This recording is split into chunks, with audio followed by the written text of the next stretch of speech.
الحمدللہ وحدہ والصلاة والسلام علی من لا نبی بعد اما بعد۔ بہت ہی پیارا اور خوبصورت رحمتوں برکتوں والا مہینہ شعبان المعظم کا پیارا مہینہ چل رہا ہے، تو اللہ کے پیارے نبی علیہ الصلاۃ والسلام اس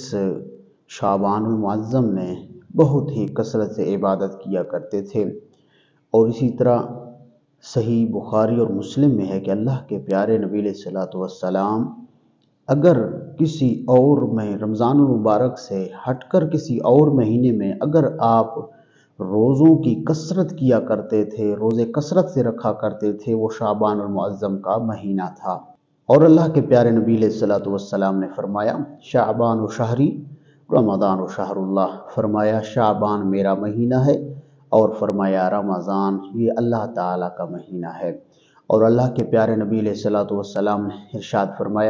فرمایا رجب اور رمضان کے درمیان ایک ایسا مہینہ ہے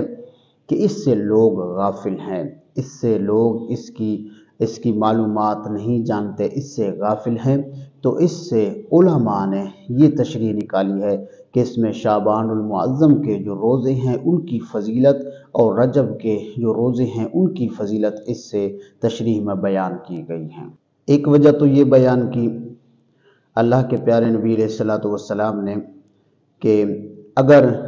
جس طرح 15 شعبان المعظم کو اللہ کے پیارے نبی نے فرمایا ہمارے اعمال ہم نے جو پورے سال کیے ہوئے ہوتے ہیں وہ اللہ تعالیٰ کی بارگاہ میں پیش ہوتے ہیں، تو میں چاہتا ہوں کہ جب میرے اعمال اللہ کی بارگاہ میں پیش ہوں تو میں روزے کی حالت میں رہوں۔ اور اللہ کے پیارے نبی علیہ الصلاۃ والسلام نے ارشاد فرمایا جب نصف شعبان آتا ہے فقوموا لیلہا وصوموا نہارہا، اللہ کے پیارے نبی علیہ الصلاۃ والسلام نے ارشاد فرمایا اس کی رات کو قیام کرو، عبادت کرو، اور اس کے دن کو روزہ رکھو۔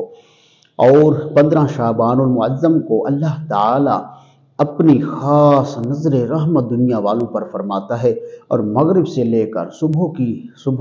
طلوع فجر تک اللہ تعالیٰ ایک ہی صدا دیتا ہے، فرمایا ہے مجھ سے کوئی استغفار کرنے والا میں اس کی توبہ قبول کروں، ہے مجھ سے کوئی رزق کا طلبگار میں اس کو رزق عطا کروں، ہے کوئی مریض بیمار میں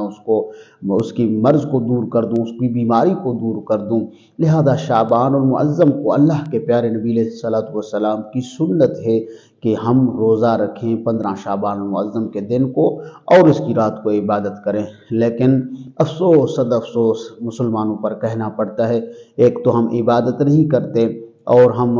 رات کو اس کے عبادت نہیں کرتے، روزہ بھی نہیں رکھتے، لیکن لوگوں پر اور جو عبادت کرنے والے ہیں ان پر ہم باتیں کستے ہیں، ان پر ہم آوازیں بلند کرتے ہیں کہ یہ کہیں سے ثابت نہیں ہے۔ یاد رکھیے پرفتن دور ہے، لوگ عبادت سے دور ہے، اللہ کی بارگاہ میں جھکنے سے دور ہے، نبی علیہ الصلوۃ والسلام کی سنت سے دور ہے۔ ہمیں تو چاہیے تھا کہ ہم مسلمان اس رات میں گڑ گڑا کر اللہ کی بارگاہ میں دعائیں کرتے، لیکن افسوس صد افسوس ہمارے مسلمان لوگوں پر آوازیں کستے ہیں، لوگوں کو غلط کہنا شروع کرتے ہیں، کہیں سے ثابت ہے۔ بھائی دیکھیے اللہ کی عبادت ہے، اللہ کی عبادت کو ہم نے کہیں سے ثابت کرنا ہے، نبی علیہ الصلوۃ والسلام کے ذکر کو ہم نے کہیں سے ثابت کرنا ہے؟ ہم تو اللہ اور اس کے رسول کو ماننے والے ہیں، ہمیں تو